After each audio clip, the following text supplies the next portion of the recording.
The floodgates have really opened. Democrats raise millions in special House elections in Florida. Florida special election.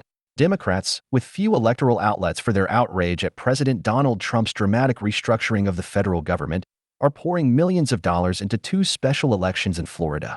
That's where Democratic candidates are trying to accomplish the improbable by flipping a pair of Trump-friendly congressional seats and carving into Republicans' narrow 218 to 213 majority in the U.S. House of Representatives.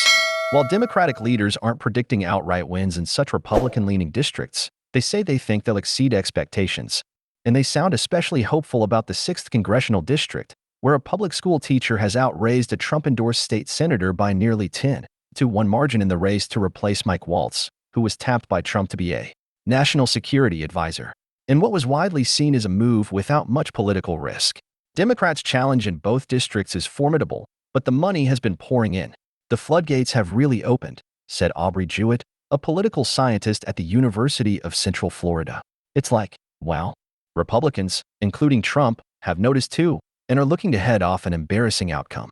The president joined both Republican candidates by telephone on separate teletown halls Thursday to help get out the vote in the all-important elections. Winning both races next Tuesday would be colossal for a Democratic Party that has struggled to settle on a way to push back during the early days of the second Trump administration.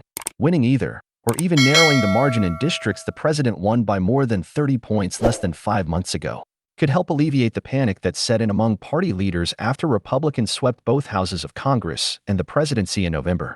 An early test in Republican territory. National Democrats point to the fundraising halls in some of the most conservative parts of Florida as a sign that voters are already fed up with the president's aggressive second term, a message they're hoping to parlay into grassroots support and more money ahead of the 2026 midterms. Voters in Florida's 1st and 6th congressional districts will be among the first to put the new administration to an electoral test in the April 1st special elections to fill seats once held by former reps Gaetz and Waltz, who were both tapped to join the Trump administration. Gaetz withdrew from consideration to be Attorney General amid allegations of sexual misconduct, which he has denied. Waltz currently finds himself at the center of controversy over the texting of sensitive military plans for an attack on Houthis in Yemen to a group that included a journalist. Democrats gave Valamond in the 1st District and Josh Weil in the 6th District have both far outraised and outspent their Trump-backed Republican competitors in districts the president won by 30 points or more in 2024. Florida Chief Financial Officer Jimmy Patronis, who's running in the 1st District, and State Senator Randy Fine in the 6th District have both campaigned as staunch allies of the president, who endorsed them in the primary.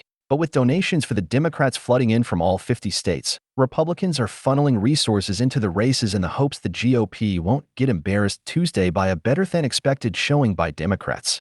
"I want it to be a landslide," said Doug Stauffer, chair of the GOP in Okaloosa County, which is part of the 1st District. "And if it's not, then we haven't done the right thing for the constituents."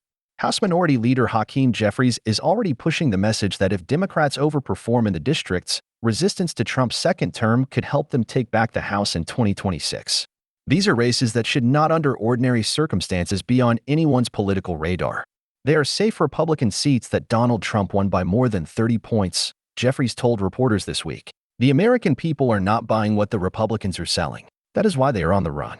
In the 6th District, which extends north of Orlando, Florida, Weil has pulled in an eye-popping $9 million, according to the most recent campaign finance reports. That's nearly 10 times the fundraising reported by Fine, a self-described conservative firebrand and former gambling industry executive known for his anti-LGBTQ stances and combative approach to politics. In recent days, Fine has come under pressure from Republican leaders to raise more money and has ponied up $600,000 of his own fortune for his campaign, he told the Associated Press. Plus, outside groups are spending more than $2 million to help Fine, according to data from AdImpact, narrowing the fundraising gap. North Carolina Representative Richard Hudson, chair of the National Republican Congressional Committee, acknowledged that Fine should have stepped up his fundraising earlier, but said he'll be a strong member of Congress. "I'm not concerned about margins," Hudson said. "I mean, special elections are special." A call for help from a surprising source. According to an email shared with the AP, even people in Florida Governor Ron DeSantis' orbit are working to gin up support for Fine, a notable development because of the venom the two Sunshine State Republicans hold for each other. after Fine publicly turned on DeSantis to endorse Trump during the 2024 presidential primary. In a message to voters this week, a DeSantis staffer urged grassroots warriors to knock on doors and make phone calls in the 6th District, saying the race is at a critical crossroads and the stakes couldn't be higher. Brian Pellagra, a spokesperson for the Fine campaign, said they appreciate the help. The only thing that matters is making sure Republicans are united to defeat radical Democrats like Josh Weil, who will stop at nothing to destroy President Trump, Pellagra said in a statement.